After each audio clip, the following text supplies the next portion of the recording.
The following illustrative story contains dozens of guides, helps, things which you should remember and apply as you work on yourself.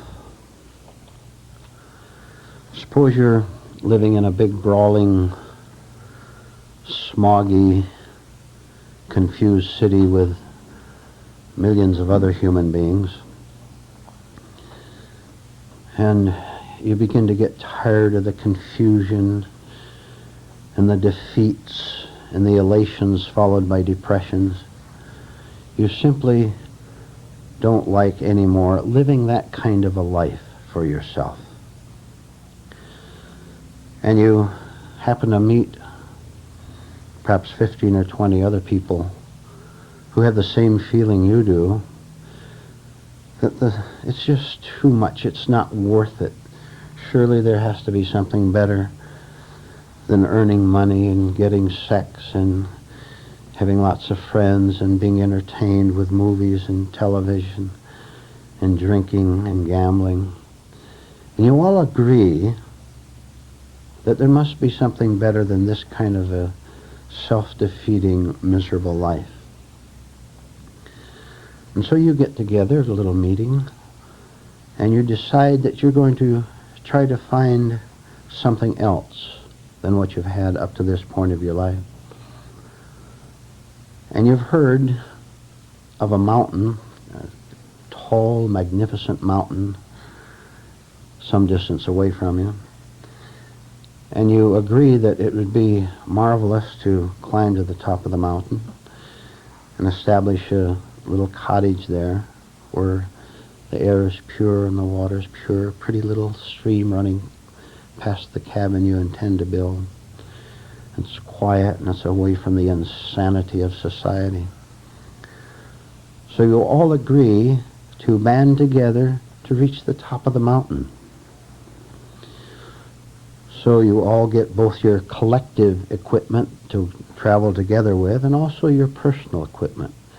You begin to get food supplies and water canteens, sleeping bags, whatever you think you need for the trip up the side of the mountain to reach the top of it. So you prepare a good deal. Using your normal everyday intelligence, you get all your supplies together. So on the agreed upon date, you meet and start walking toward the mountain and get to the base of it.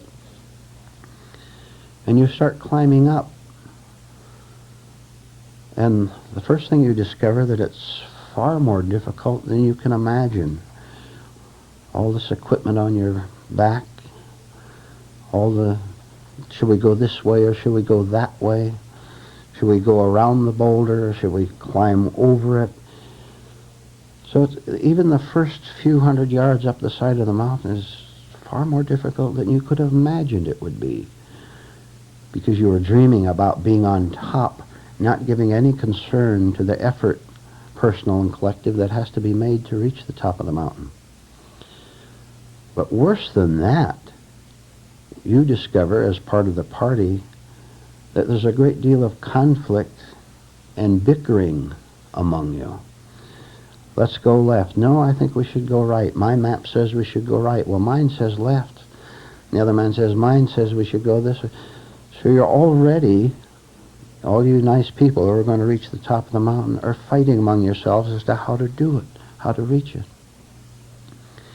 And so in spite of the quarreling and the hatreds and antagonisms which you have in you and they have toward you and toward everyone else, you figure you might as well band together, because after all you've embarked into an unknown land which you don't know, and there are strange animals on the side of the mountain, and there's the absence of the familiar sights of the TV aerials and the cars and all the crowds of people. So for self-preservation alone, not because you love each other, but because you want to cling to someone else, you decide to continue the upward journey together. So you continue to climb, making small little progress, still continuing to fight among each other. and still very, very much burdened not only with the equipment on your back, but the internal equipment of your own particular ideas about where you're going, what it's going to be like up there. And if everyone would just let you be in charge, everything would go fine, and everybody says that. And so you secretly hate the man in back of you or the man in front of you. So after perhaps a long while of climbing, you stop at a place to rest for the night, and the usual clamoring disputes take place until all of you become so exhausted you fall asleep. And you wake up in the morning, and just as about as you're getting ready to climb up again, one man stands up and he says something that absolutely, practically knocks you off the side of the mountain, his declaration. He stands up and he says, "Gentlemen, I have reached the top of the mountain. I am there now. Those of you who wish to settle down with me, we'll build our cabin right here. And not only that, we'll establish a little school, a religious school, and we'll teach others how to climb and find this mountaintop that I have now personally found." And you begin to ask him, "Well, dear sir, if you just look a little bit, you'll see that you're not on top of the mountain at all, but on a very, very low level, which you are calling the top of the mountain." And he argues with you, and you see there's no point at all in trying to talk with him. So you and the others leave the madman, which he is, behind. Oh, one or two stick with him. Those who are on his level of sickness stick with him and stay there, and they start their own little church and give it a fancy name, Church of the Mountaintop or whatever. And they settle down to spread lies to the valley below. But the rest of you continue on up, continuing to fight and quarrel, and you find some surprising things. You find out that what you called the people that you thought were your best friends, you caught your best friend making a secret signal, get him signal, to a third party, and all of a sudden you realize that the two of them were in cahoots against you. And you didn't realize that, but you happened to catch that little offhand glance, get him. You thought he was your friend. So already you're getting disturbed at the kind of a company you're with, not suspecting, of course, that it's your own mental company that you're concerned about and worried over. You think it's them because you're projecting outwardly your own confusions. So you continue to climb again. And it gets more difficult, more difficult. And finally, the same thing happens again at a second point up the side of the mountain. This time it's a woman. This is mixed company climbing up, you understand? This time it's a woman who stands up, and she says, "Gentlemen, ladies and gentlemen, I have reached the top of the mountain." Now that deluded man below us was going to start a religious organization. I'm smarter. Being at the top of the mountain, I'm going to start a political group. Committee for the Salvation of the World. No, not salvation. Committee for the Freedom of the World. That's going to be the name of it. And those of you who'd like to join me in bringing sanity back to the world, please join me, and we'll set up our big, not a cabin this time. He's already changed his mind. He wants a big, magnificent hall with gold gilt over the doorways you come in and all that. So she has a political organization that's going to save the world, and again, a few people stay with her. The rest of you continue to climb. This happens several more times. At a little higher level, someone else breaks off and says, "I'm at the top of the mountain. I'm going to start my social organization, my friendship group," or whatever. And all the time, your fear is growing, isn't it? Isn't it? Because even at the bottom of the mountain, there was a small right part of you that wanted to reach the top, that wanted to have the answers. You knew if you stood at the top, you could look down and understand the madness of mankind. But you're growing scareder because you thought all these nice people were nice people, and they were going to join with you in reaching the top of the mountain. And there are fewer and fewer of you, so you're getting lonelier and lonelier. Not only that, but that woman that you had your eye on at the bottom of the mountain, she left long ago, and you were tempted to stay with her in order to have her, but you knew you couldn't do it. Sorry, you can't do it anymore. Or man, whichever the case may be. So you continue to climb with the few that's left until you're the only one still there. You know that sooner or later you're going to have to leave all those people, because in one way or another they're deluding themselves, lying to themselves, and there's a part of you that wants nothing to do with it. So with a great deal of fear and sadness, but with a sense that this is what you have to do, you must do, you take your personal equipment, you leave their junk behind. You take your personal equipment, your maps, your sleeping bag, and you continue to climb up the mountain, not knowing where you're going, except that you want to get higher than the way you before. You don't know the way up the mountain. You're just as lost as everybody else down there. But you know you're lost. You know you're not on top of the mountain. So you climb and struggle and fall and hit your head against the rocks and get your hands and legs scratched. You're all alone. Most of all, you're terrified because having admitted that you don't know the way, you don't know what to think next. You don't know what to think next, and still you continue to climb. So one night, right in the middle of your despair and discouragement and lostness, you simply give up. You don't know what you're going to do next. You have no idea what's going to happen the next morning. So you lie down and give up. The next morning, because you've given up and don't know which way to turn, there are 4 directions, 10 directions, 50 directions, you don't know which one to take.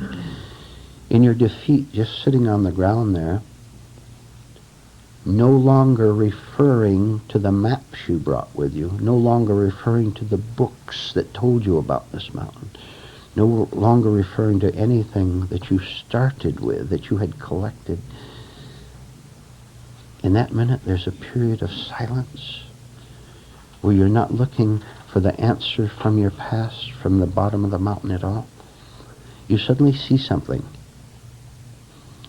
that you've never seen before, that you didn't know existed before. Right above you, just a short distance, there's an arrow. There's an arrow on a sign that's pointing in a certain direction. And which is very baffling, because you've never seen such a simple sign before, but you don't know who put it there. This is the wilderness. What's a sign like that doing out in the wilderness? Your mind can't figure it out. But you know it's right. You know that your way was wrong. You know it's wrong, so you sense the rightness of that sign. So you climb up to it, and you follow its directions as far as it goes. And maintaining your hopelessness, maintaining your lack of inner direction, maintaining that all the time, you see a second arrow and a third one and a fourth one. And it takes work. It takes work to climb from one arrow to the next. But what's that got to do with it? The arrow is real. It's right to follow. So you go from one arrow to another, zigzagging sometimes, maybe sliding back a little bit. You never again in your life lose sight of those guiding arrows, because you've known what it means to set aside all your equipment and just be quiet, so that your vision becomes clear and you see them and you never lose sight of them, so you follow them as best you can. And the more you follow them, the more frequent they appear and the clearer they become to you. The first one was very faint, but now everyone is very clear and you know it's the right way to go. And so you continue to climb, knowing that the decision you made way back down there to leave all your friends, leave all their plans, all their promises, all their hopes for you, to leave them behind, you knew that that was the right thing to do after all. And you're so glad that you had the little bit of courage to leave them. to explore what's up on the mountain until the mountain's secrets revealed itself to you and you're on your way. Now I want to leave the illustration at that point. I'm not going to wreck it by putting you on top of the mountain, because then you'll go into imagination that you have reached the top. We're here to increasingly increase the frequency of the signs and the clarity of them, to walk and to work and to climb every day of our life for the rest of our life. There it is. There it is. Isn't it clear now what we have to do? No questions. All I have to do is leave myself behind, leave all the attachments that I've started with behind, so that there's a silence there on the mountain, so that I can look and see what I have to do and where I have to go. And the signs are there. And do all of you know that they're in all of us right now as we're sitting here in this room? But we've got all these thoughts and ideas and opinions and dependencies and boastfulness blocking our view of them, blocking our hearing of them. There it is. In 20 minutes, we have clarified what we have to do with our lives for the rest of our lives. Isn't that nice?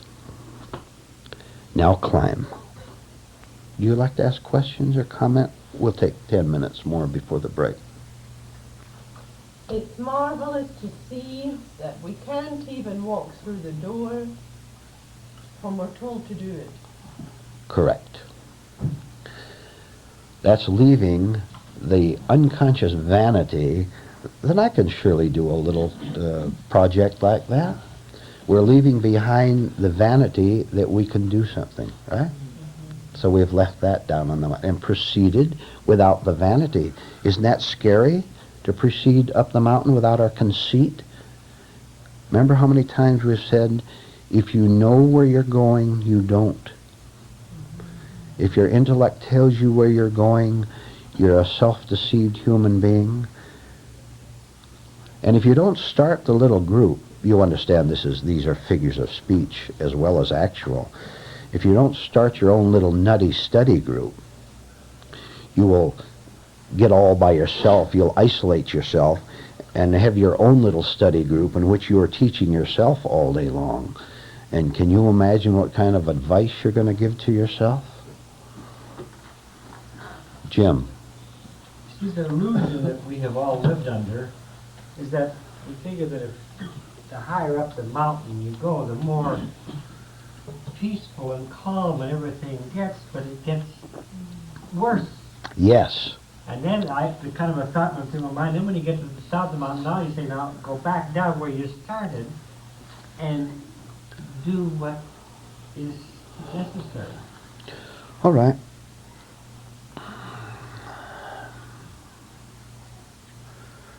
What are you clinging to that's keeping you way down at the plateau, the lower levels of the mountain? What are you clinging to? What friends? What are you getting from another human being? Ah, I got you there. What are you getting from another human being that you prefer to the hard work of struggling up the side of that mountain? That doesn't mean you have to give up someone physically necessarily. It means you give up your attachment to them that is giving you a certain delusion that you have at last found happiness and security and contentment. You can give up the world right now, right at this instant, without leaving your chair. It doesn't mean to leave the world physically necessarily. It may or may not, depending on other factors. And you know what? You're going to go out of this room and go back to your same life. Unless you begin to understand the necessity of applying what you've just heard. You're going to go out of here in the same delusions, and you won't come back to any more meetings here. If you don't come back to any more of these meetings, it's because you have settled down on the side of the mountain, claiming that you already know what is best for you. You're churning, boiling, hateful vain, conceited, filled with wrath. And in your sickness, you call that the top of the mountain.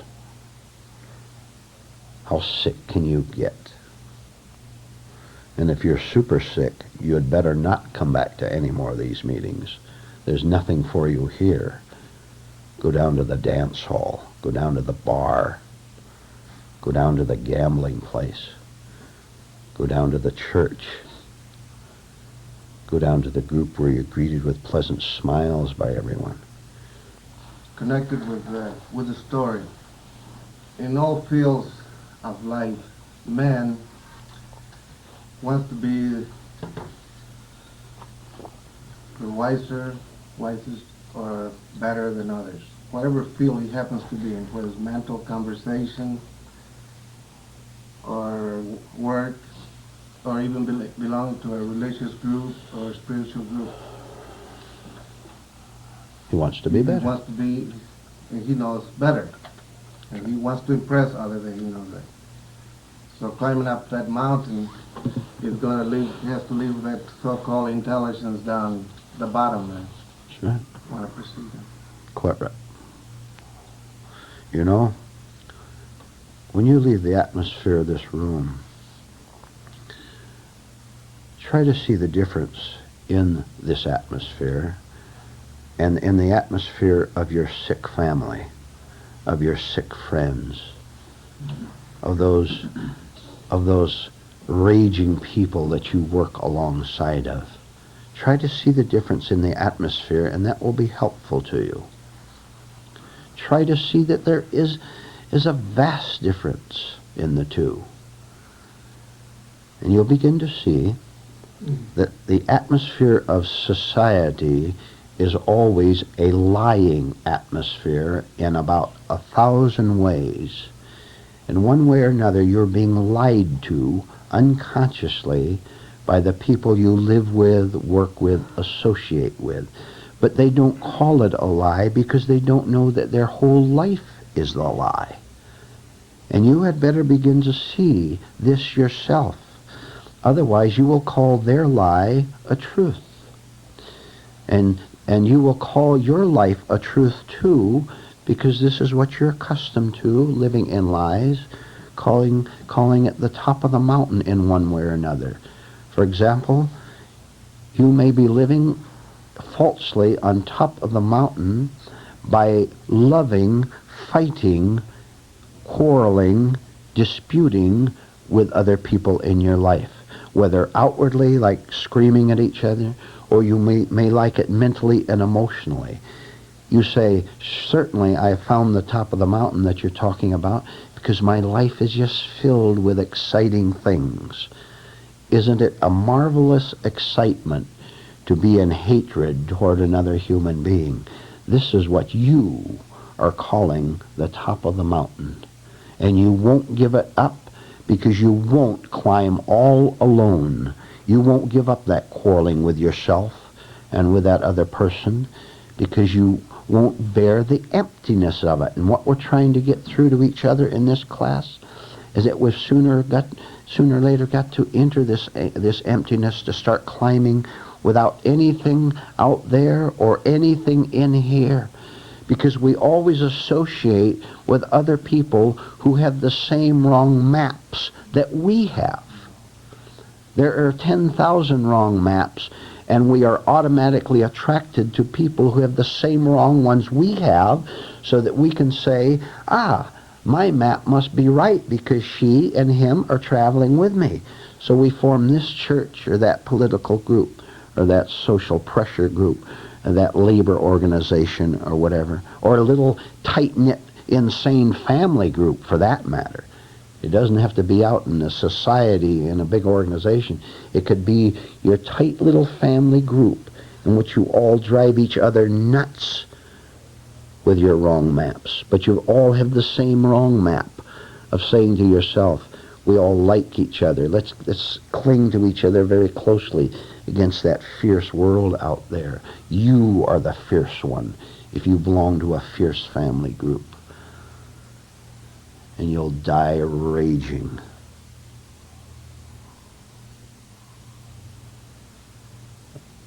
anyone who leaves this group, it'd be good advice if you remember that you left this group on your deathbed. When you're on your deathbed, ladies and gentlemen who leave this group, I want you to remember the decision you made. I want you to remember the decision you made when you're dying. Maybe the shock of what I just said will prevent you from settling down on the lower level of the mountain. That's the purpose in saying that, not threatening you. Everything is constructive here. Everything is positive. Nothing is said to threaten you, just to make you feel bad. A shock, yes. You need 10 times the shocks you take.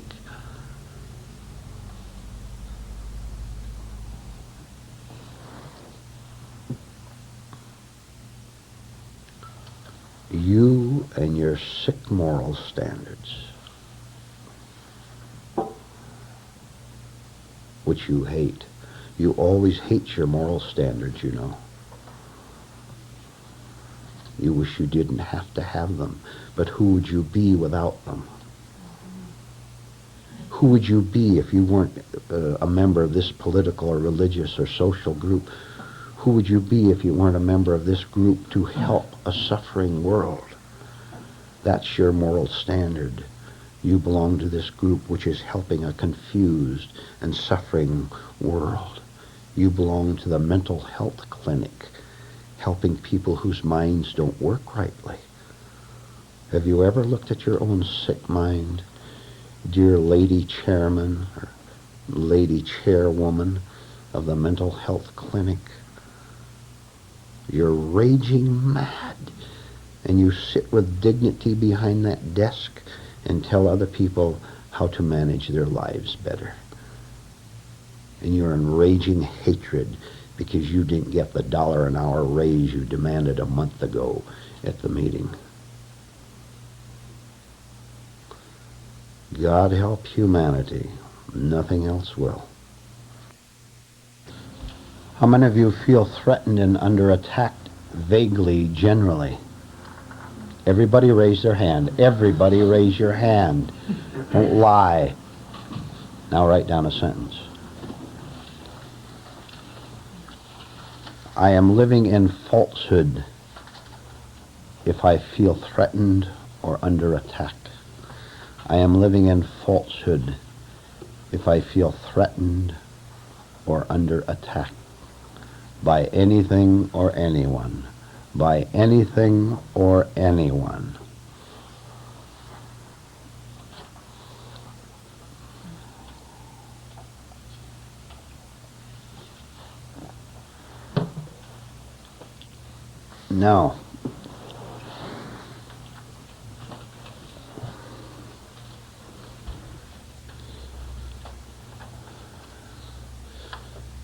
Now, judging by that, would anyone care to comment on your state of mental health? Chuck. I didn't feel threatened at that moment. You weren't threatened at that moment. Go ahead and destroy yourself for all I care. Go ahead, destroy yourself. I don't care. I really don't. Jim? Well, feel in a state of kind of apprehension. It's as if you're climbing up the mountain, you're by yourself, you've thrown kind of a hook across a gorge, and you're afraid because there's a big drop, and you start, and then you get halfway there, and you don't know whether to go or to come back, and Yeah.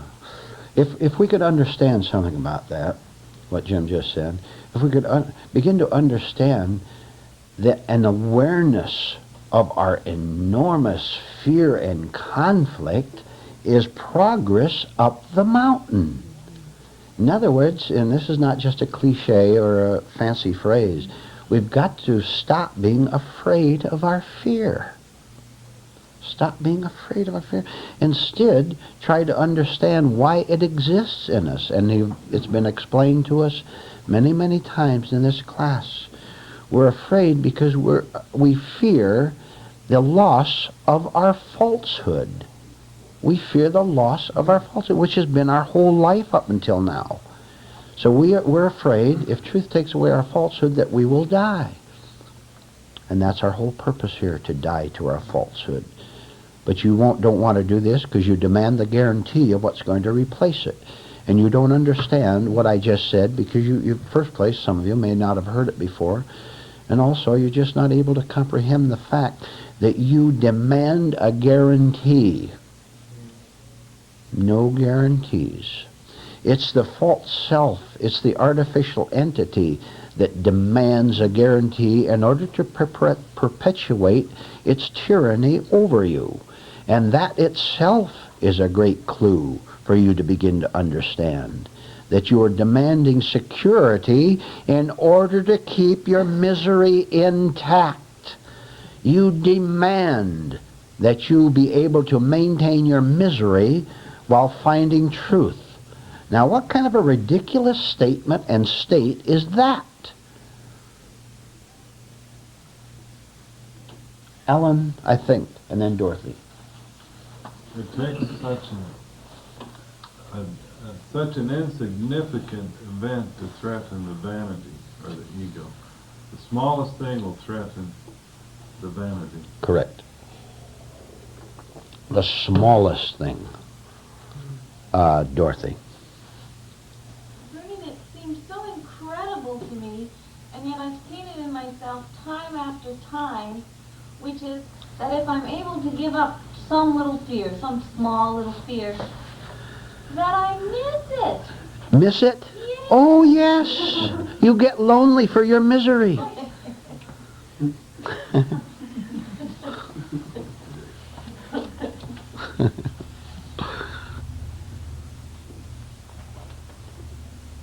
Excuse me, where do I see a hand? Where, Jim?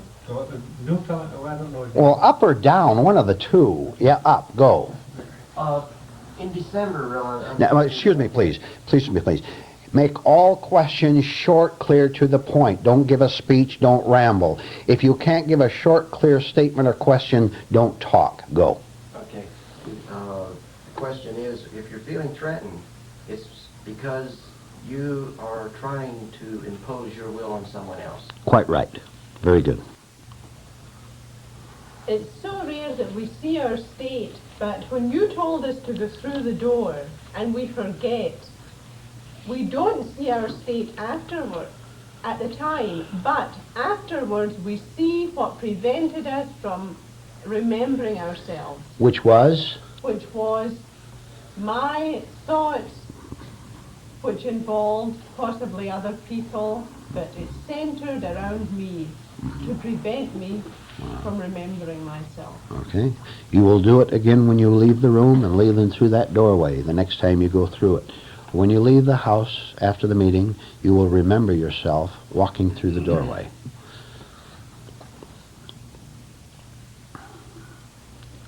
And do you know that any sense of shame you feel when 3 hours later you suddenly remember that you forgot, do you know that that shame is wrong, isn't it? Yeah. Isn't that shame judgmental? Saying, oh, I'm stupid. Now, at least you're stupid. You're not a nobody. Sarah? Excuse me. Last night I walked, as soon as I got the door, I started thinking about what you just told us to do. Now, I wasn't doing it, right? Say that again. When I got to the door last night, I remembered, thought came to me that I should be remembering this. That's not walking through those No. awareness, right? Not thinking about walking through the door is not the same thing. See, thoughts have to slow down and vanish so that there's just what word can we use? How restricted we are by words. Just an awareness that you're walking through the door without thinking about it. I started through the door maybe at the break last night, and I was trying to work the project. But I can see now I was just thinking about it, because when I put my hand on the doorknob and opened it, another person was standing at the door to come in, and I was completely carried away from myself. I don't feel I was really doing it, Vernon. I was thinking hard about doing it.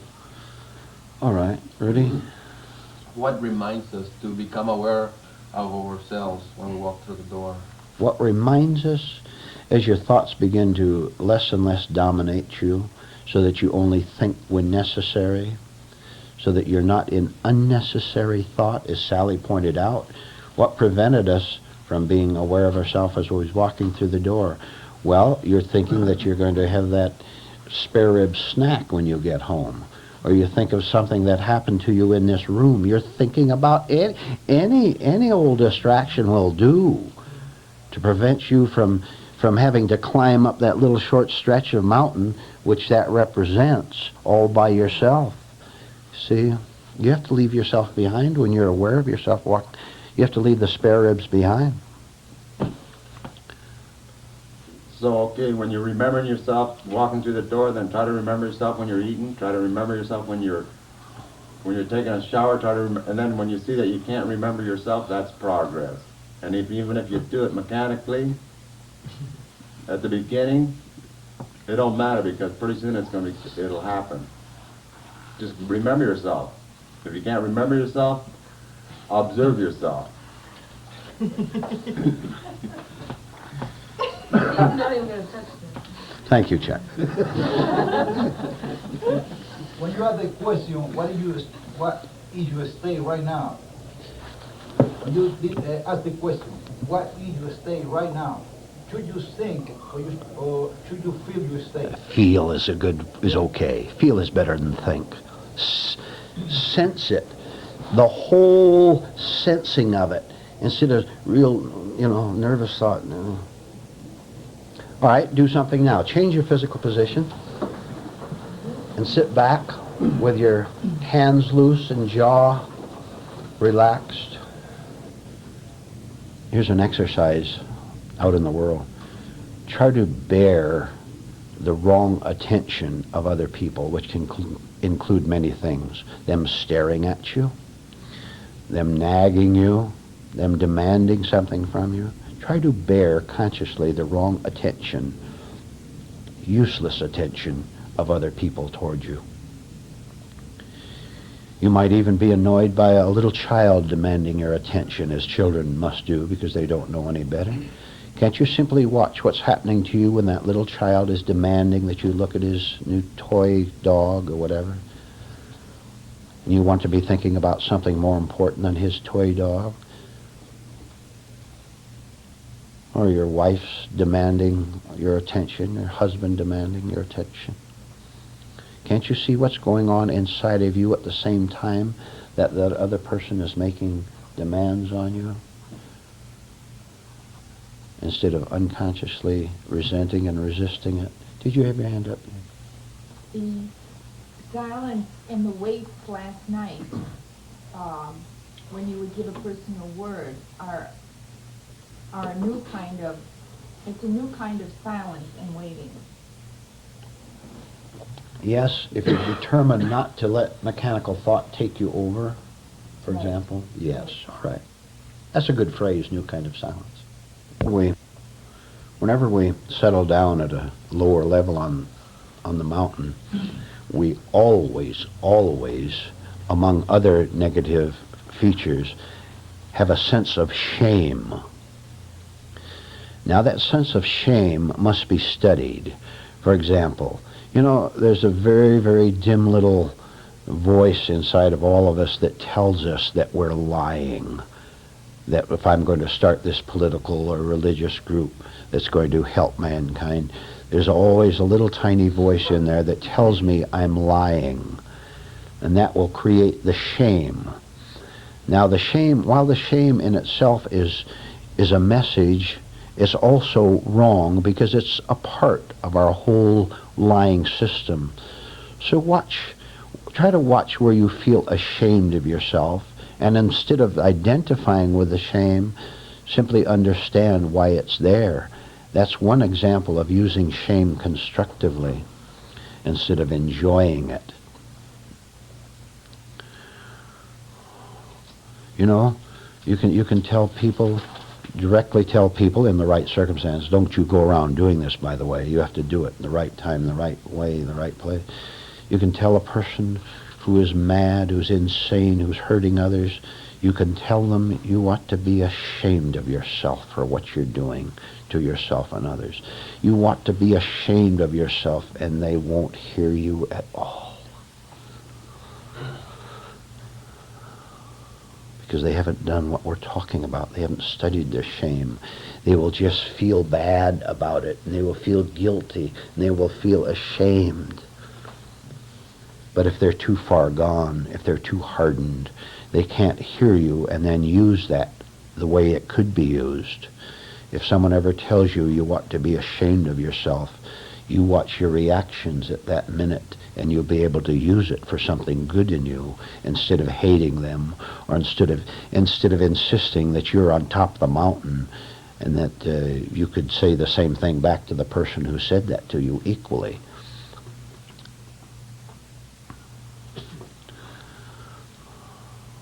There's no point trying to save the world.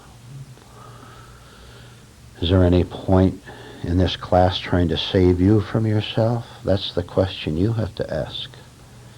Is there any point in it, or do you want to continue to be a cruel liar and a petty chiseler? The way to get over being a petty chiseler, which is, I realize it's a general phrase, we could get specific if we had wanted to go into it.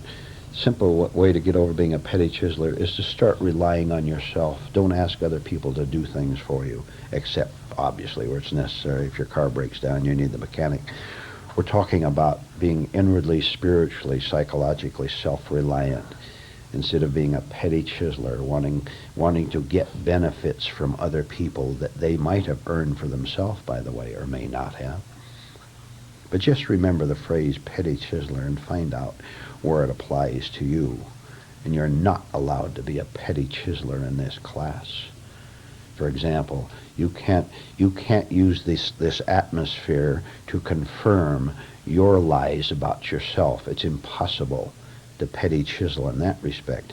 You can do it out in society because they're doing the same thing with you. And like the climbers up the mountain, you will all despise each other. Oh, don't you know those climbers despise each other? They like to push the other man off the mountain so he's the only one there. That's right. And it happens all the time.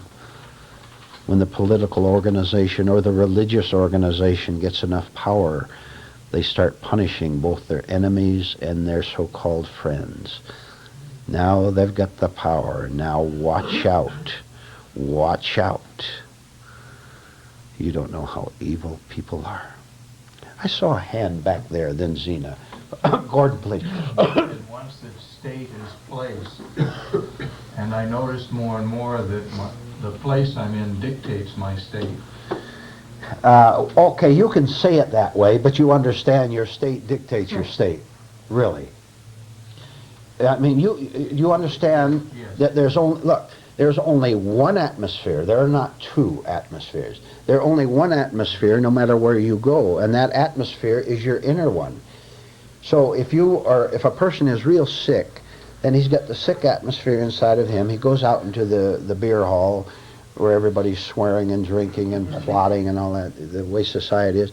Then that atmosphere is your atmosphere, but it was yours to begin with, and that's what attracted you to that one. However, if you have a true atmosphere inside of you, and you had to go inside the beer hall to make a phone call, an emergency phone call sometime, you went in among all the sick people in there, your atmosphere would remain pure, wouldn't it? It would not be affected, influenced, contaminated by the exterior atmosphere, because yours is pure. And there's no way darkness can touch light. How many of you remember what you were told to do when leaving the room last time? Now that's the easy part, right? How many of you failed to do it? Well, how many of you did it? How many of you are telling the truth? How many of you know what the truth is? Good, Sally. But thinking about walking through that door and being aware of it is two different things, right? Yes, and you will explain the difference. Okay? If I say I'm going to remember myself, So I'm thinking that I'm going to pass through that door. So I'm actually thinking as I walk through that door. So I was not aware of it. That's right. So awareness is consciousness, which is awareness, which is not thinking at all. And of course, something cannot be explained. All right. All right. The same thing tonight, and this is the last that'll be said. When you walk out of here to leave the meeting, you will know that you're walking through the door. Leland, you will know when you walk through that doorway there. This is what it's all about, right? To remember what we're supposed to do. If you can't remember what you're supposed to do, how can you do it? You'll just be mechanical. How many of you don't like to be put on the spot? Oh, you're going to be unhappy tonight. Write down a sentence.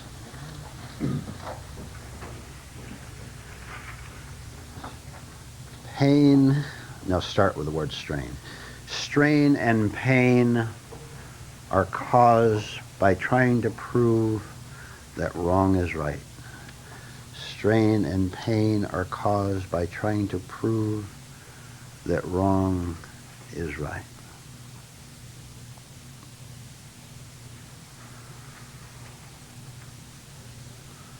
There it is. There's your great lesson for tonight. Now all you have to do is go out of here tonight and live it, right?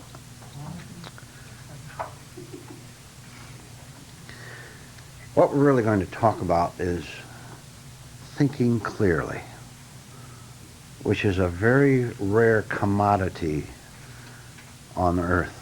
Thinking clearly. Do you think anyone's thinking clearly if they're always trying to prove themselves right when they're wrong? When they insist they're right when they're wrong? When they insist they understand certain things? You can see by their face that they don't understand anything. So we're going to discuss in general and have a little experiment by which you can learn to do something that you've perhaps never done before. So to introduce that part of it, write down 2 more sentences. I don't learn by doing what I always do. I don't learn by doing what I always do. I learn by trying to do what I can't do. I learn by trying to do what I can't do. Let me start way, way back. One of our greatest problems is our failure to realize that we have to start working on our minds to make them logical, to make them simple, to make them innocent, to make them operate clearly in everything that happens to us during the day. Now, you have sat here in these classes and you've seen dozens of obstacles to clear thinking, and yet you continue to permit them in your life because you would rather drone on verbally, mentally, the way you've always droned on. And you can't take the shock when someone tries to tell you, look, sir, look, madam, this is the way you always talk. These are your pet phrases that you always use. I always know what you're going to say because you always say the same thing. You always behave the same way.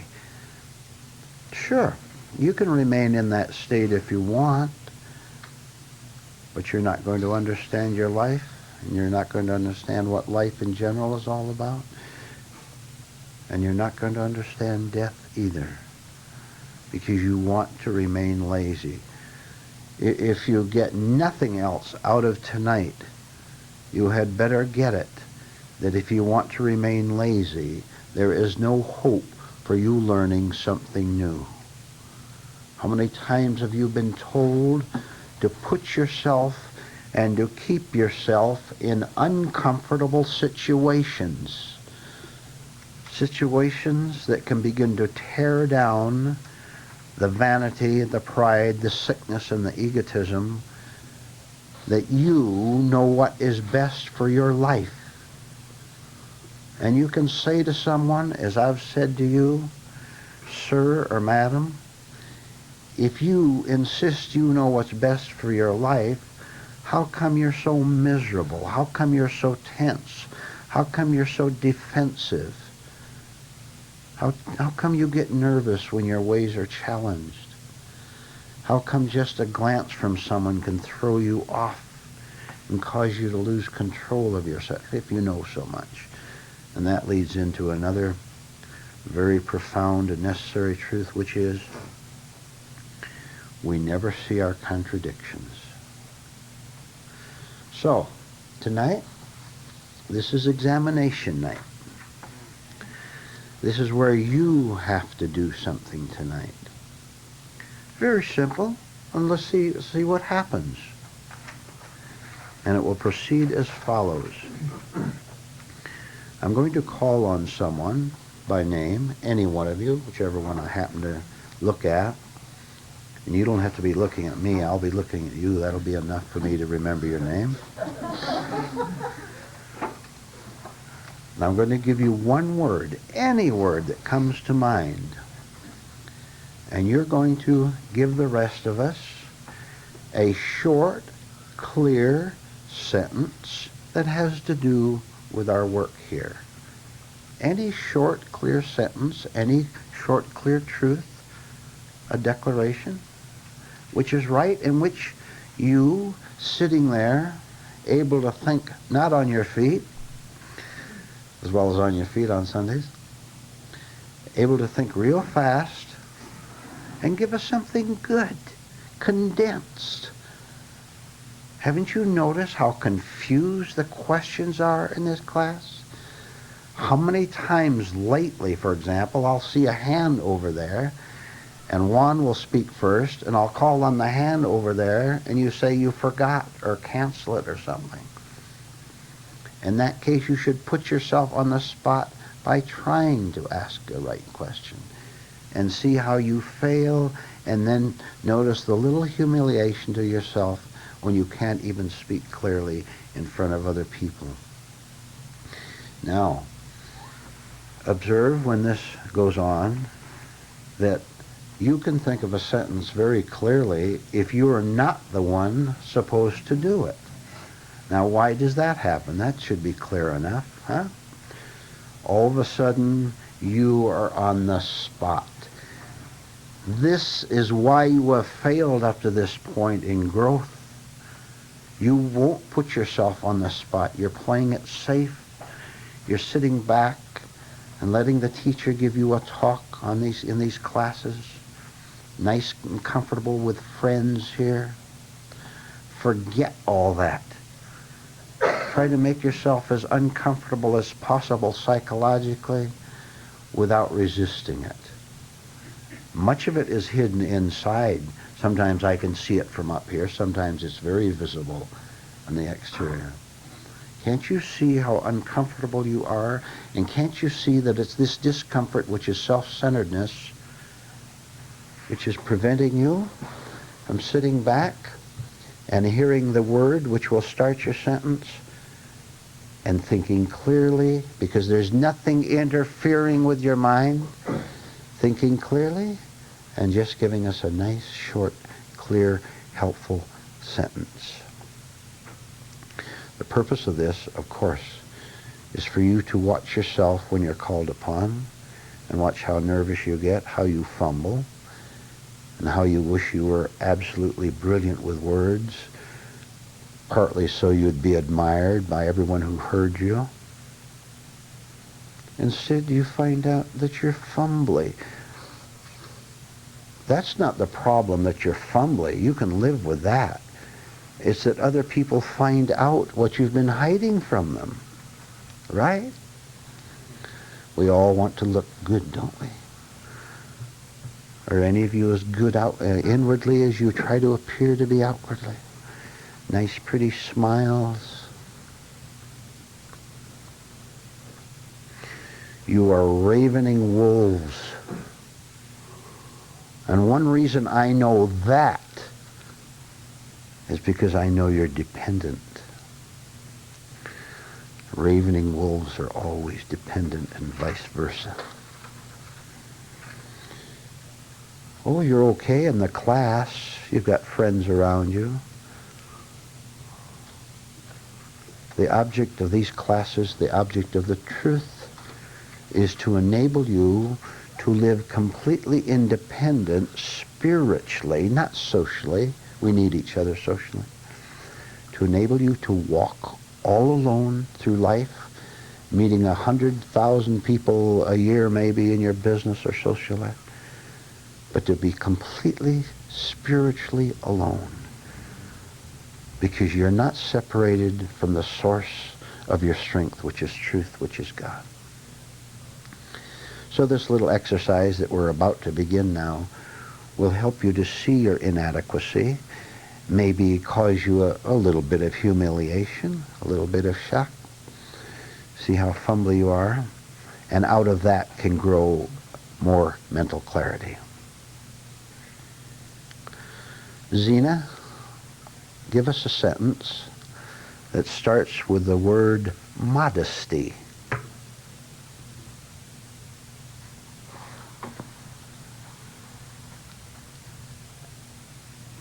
Modesty. If I think I'm modest, Start with the word modesty. modesty comes when the ego dies. Make that a statement, not a question. Try it again.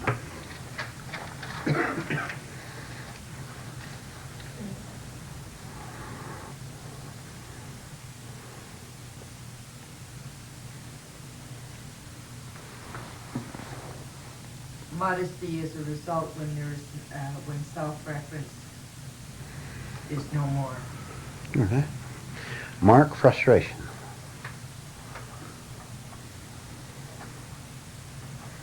Frustration is very painful. Rudy, I. I is my burden. Jean, class. Class is my salvation. Let's see if some of you can give a two-word sentence. Make it longer, make it harder on yourself. Kim, walk.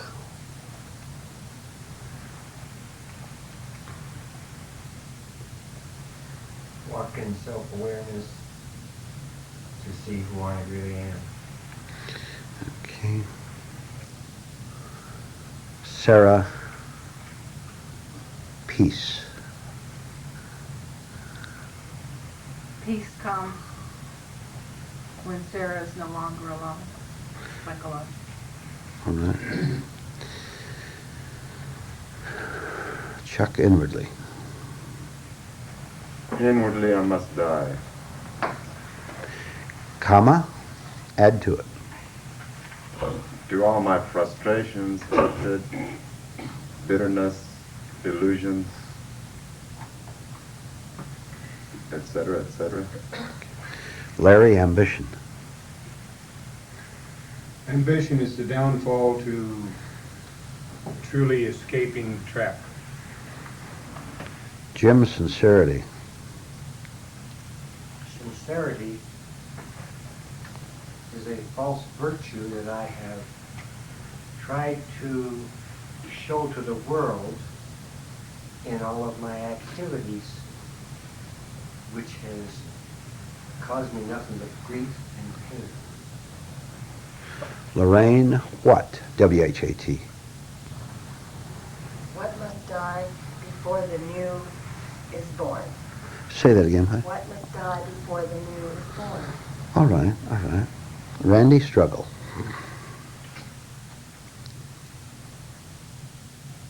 Struggle in instead of caving in as I do all the time. What?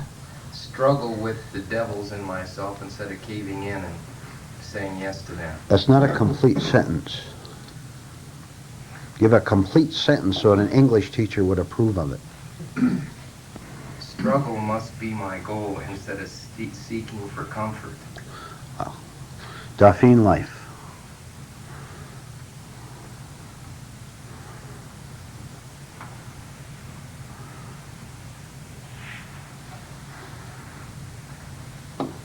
Life has never answered my prayers, so I must start examining what I'm praying for. Wasn't that good? Dwight, my, Just M-Y.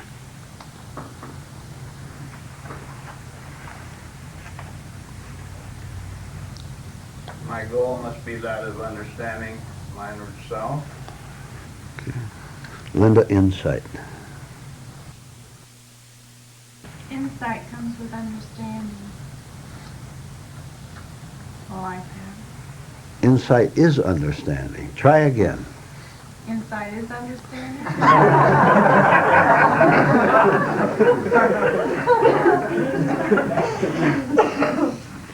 Go.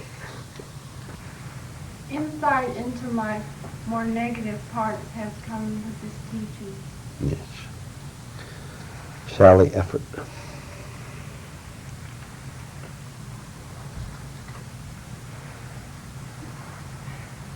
Effort is necessary for me to awaken. Norm, persistence.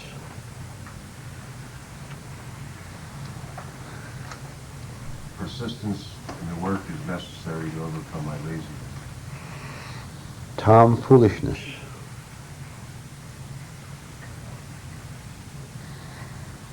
Foolishness is a mechanical manifestation that should be watched consciously until you watch it out of existence. Connie, learning. Learning about these truths must be accompanied by hard work before understanding can come. Leland, inner. The goal of my work is to understand my inner nature so that I may be reconciled to the outer world and live peacefully. What was the instructions at the start of this? That seemed to have varied from I'm beginning talking to you. The instruction which was given about 20 sentences ago was to begin with the word given, but at least 15 of the intervening 20... I'm talking to you. Okay. Your original instruction was to begin with the word. May I start again? Please. Inner freedom is accomplished by understanding our true nature, which understanding transforms our nature and makes it free. One, outer. The outer always determines the inner. Period. The outer determines the inner, period. You want to try that again? Well, that's what I wanted.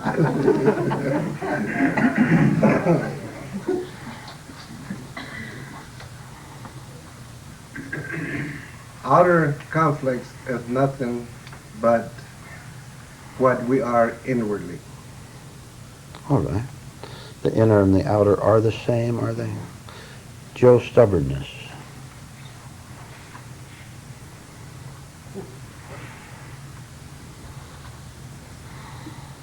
Stubbornness. To live my life the way I think it should be is one of the biggest stumbling blocks in this work. Dottie, laziness. Laziness is part of the false personality which refuses to work. Was that a good sentence? I didn't hear it. It was a good sentence, Dorothy. Dorothy, artificiality. Artificiality is the standard of our world, which has nothing to do with inner truth. Joan, books. Books can start the journey, but only lead us to the door of freedom. All right. Who hasn't been called on? My memory isn't that good. Alicia, exploration. Exploration is what I will do in these classes to find out if it's the real truth. Wishfulness. Wishfulness is no substitute for a yearning for freedom. Wasn't that good? Fred, wondering. Wondering about my life will never really get me anywhere. Wandering was the word. Oh, wandering? Wandering. Wandering and false distractions will prevent me from doing inner work. Mm-hmm. Who hasn't again? Mental. Stanley, mental. Mental awareness is vital to life. Okay. Spiritual rod.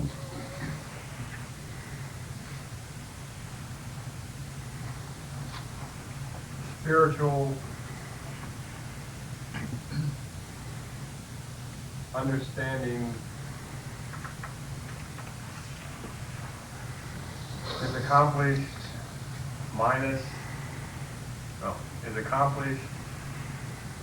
by not using my familiar methods. Hand. Devils, Frank. Devils are all of the negativities in my mind. Hand. Watchfulness. Here, yes. Watchfulness. Watchfulness helps us grow. What? Helps us grow. Helps us grow. All right. Gordon, pay. P-A-Y. Pay the price and get the reward. Hand. Useful. Useful.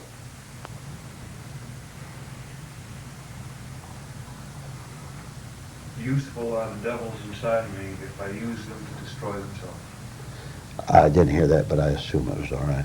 Hand, please. Yes. Yeah. I have to think. Trial. T-R-I-A-L. Trial is this new experience that you are thrusting upon us tonight. Yes. Good. Hand. Nonsense. Nonsense to go on. Pardon? It's nonsense to go Start on. with nonsense.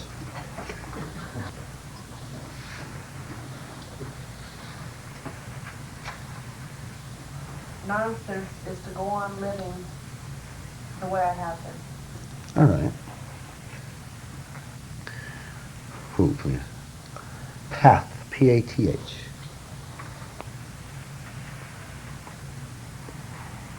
Paths are what we must use to get where we are going. Say that again, please. Say that again. Paths are what we must use to get where we are Oh, going. sure. Hand. Whoever that. Yeah. Yes. That's insanity. Insanity is the way I live my life presently. Okay. Growth. Growth is something I'm striving for, but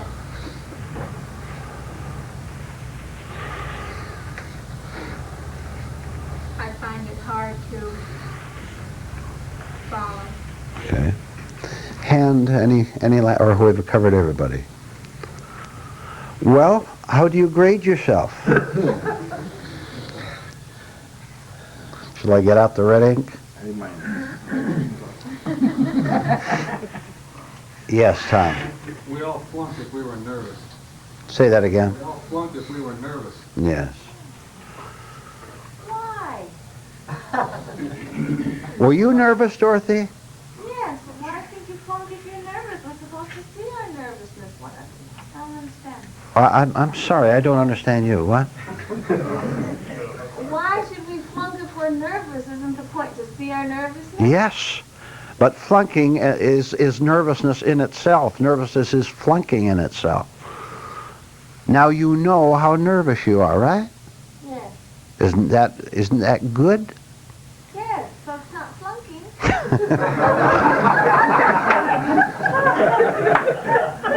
I've got the perfect answer. Let's take a break. Rudy asked for one more chance. Rudy, I. Ay, ay, ay, ay, ay.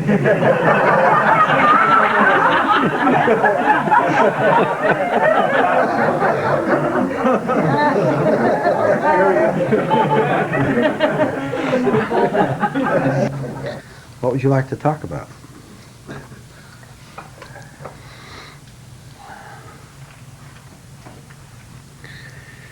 You like to talk about how scared you are? Huh? Oh, you don't want to talk about that, Lorraine? All right. Everybody but Lorraine may join in. Chuck, go ahead. Give the devil an inch, he takes a mile. Okay, explain that to us. You let that negativity, you break your watchfulness, and it just slips in on you and just starts taking over. Is there anyone here who is not taken over by devils? How many of you don't even understand what we're talking about when we say you're taken over by devils? All the rest of us do.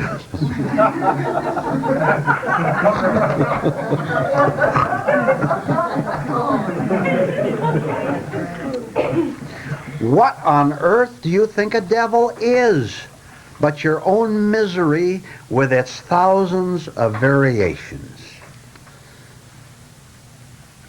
When Lorraine didn't want to talk about her fears, that's a form of the devil. The devil doesn't want you to look at him. That's his security, to keep you looking at something else or to look at yourself and call you a little fluttering angel. Any fluttering angels in the room? Jim.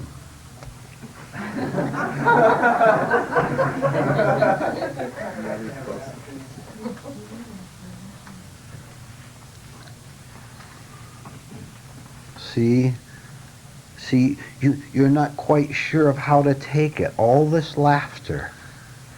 I thought we were supposed to be serious. Why don't you let it happen and examine it? Do we think of something and then it gets created? Would you speak louder, please? Do we think of something and then it's created, or is it we're aware that it's going to be created? Of thoughts, like if someone's going to call up on the phone and you think about it, 5 minutes later they call up. How does that happen? You're aware that they call? Are you talking about this ESP business? Well, I don't know. Leland, repeat what she said. I'm really at a loss on this one, Vernon. She says, I can't even repeat the word. She says, does the thought come first, or you? What'd she say, Jeff? Intuitively, do we feel like a telephone's going to call? You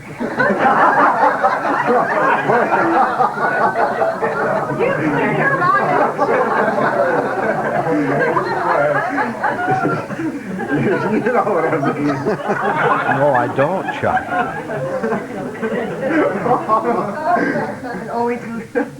Sally Jo. I think she means if she thinks about someone phoning her and then 5 minutes later that person calls her, why? What's the reason? All right, I'll tell you what to do, Sherry. The next time you're there in your home, I want you to notice the 50 times you think the phone's going to ring and it doesn't. Now. Well, what's the difference? I really don't know. I really don't know. Joe, you give up?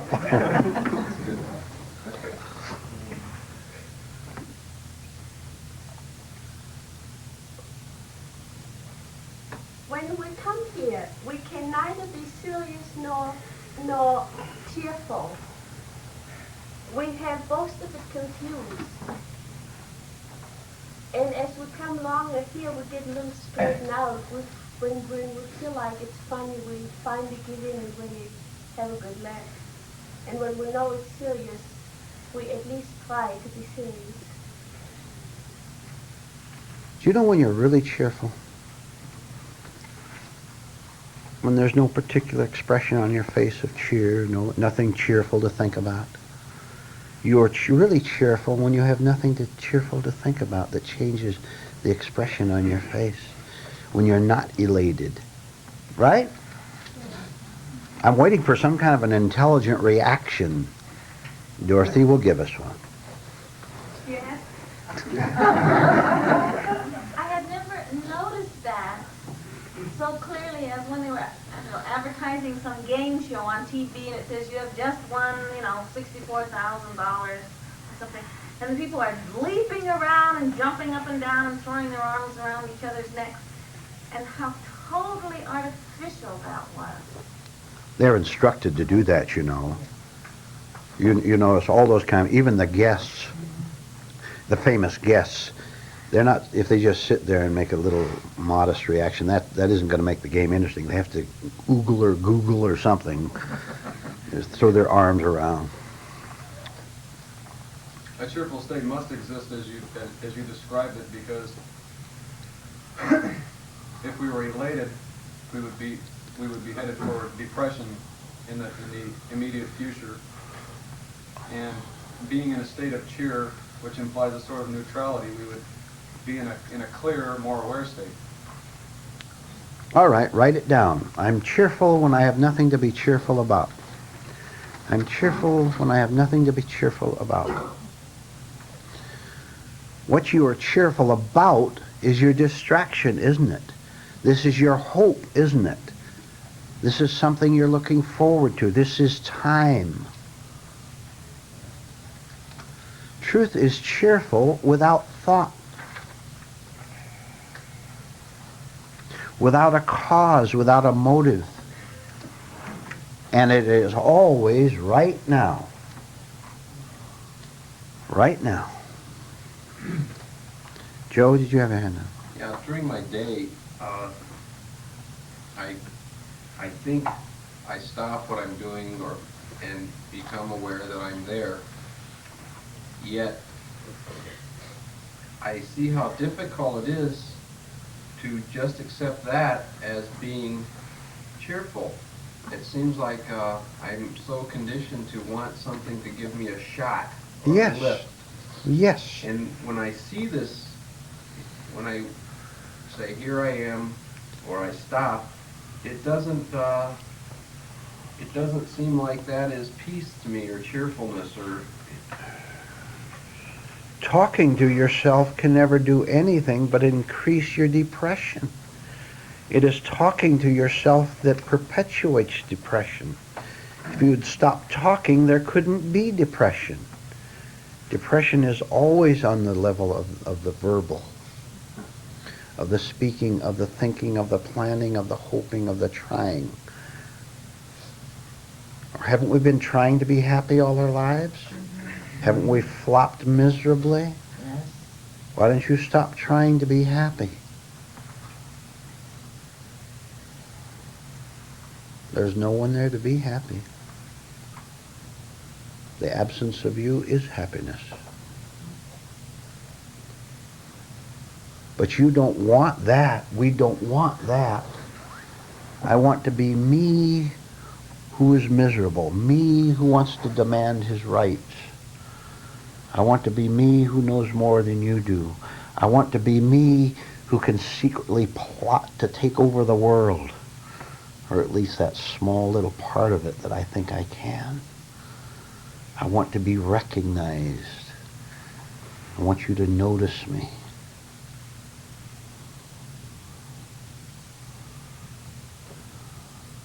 And if you don't notice me when I give you chocolates, I'll kick you. Now you'll notice me. That's right. That's what crime is based on, largely.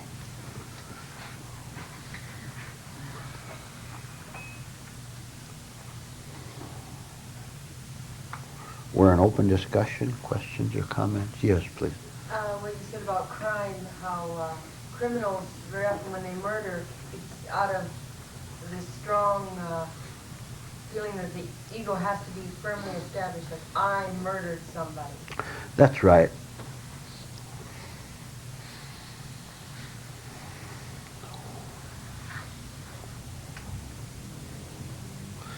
Do you know that in advanced spiritual understanding, there are no murderers, right? There are no murderers. They're just murderous forces that took over a human body, made that man murder that other man, or that enemy soldier, or that person who resisted the robbery. Someday you'll see this. You think that people exist. You really think that you think there are robbers. You think there are policemen. You think there are judges. You think there are criminals. You think there are prison guards. You think there's a wife who visits her husband in prison. You think there are parole boards. You think there are soldiers. You think there's the French soldier and the opposite German soldier. You think you believe in generals. You believe in corporals. You believe in Red Cross nurses. You do. You believe in. I know you do. Don't you know you live in a perfectly, from man's viewpoint, perfectly constructed delusion drama? Delusory is the word I was reaching for. Delusory drama. The whole thing is an enormous stage performance and a fake, but the actors have invented the role, and every other actor, in order to play his role, must believe, quote marks, in the other. How can I be a corporal in the French army who's going to be a lieutenant next month with my promotion unless I can go kill 10 German soldiers? I've got to believe in 10 German soldiers. I'm French, he's German, I'm different. He believes in that. So does the German, because he wants to become a general. It's all a fake stage show. And there's no people taking part in it at all. There are only human beings living in physical bodies whose minds are constantly creating these roles, both mine and yours, in order to keep the role of me being an independent God unto myself.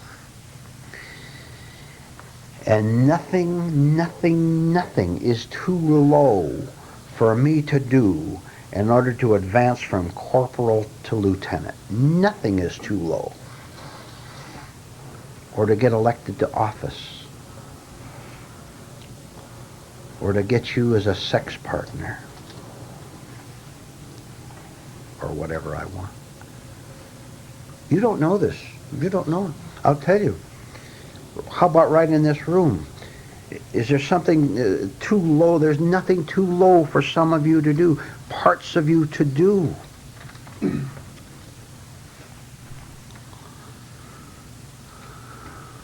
You're restrained by society and by your own images. You would you rather be the conquering soldier instead of the defeated soldier as you now are? You're the defeated soldier now.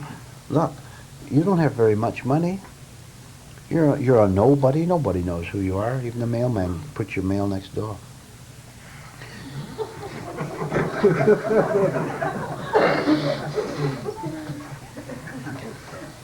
You're defeated.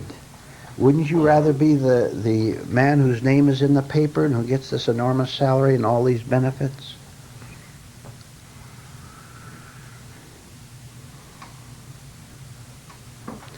Get off the stage. There's no way to get through to people. Give up. Give up. Give up trying to do a thing with them. Give up trying to believe in their decency. There is none. There's barely an ounce in ourselves. Joe, you had your hand up. then yet we still have to play the role. We still have to, in order to survive or live, we still have to be, for instance, if I have to make money, I work in a hardware store, I am labeled a hardware store clerk. All right, write down a sentence. When I play the role consciously, it isn't a role. When I play the role consciously, it isn't a role for me. Add for me.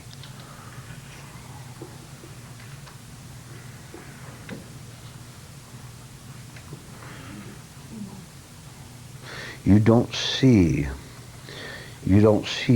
the total delusory drama in which the world is immersed. The world of politics is pure delusion. The world of organized religion is pure delusion. There are no priests. There are no sinners. There are no saints. There are no senators or congressmen. All these are invented by us because we're scared. We're scared to be who we really are.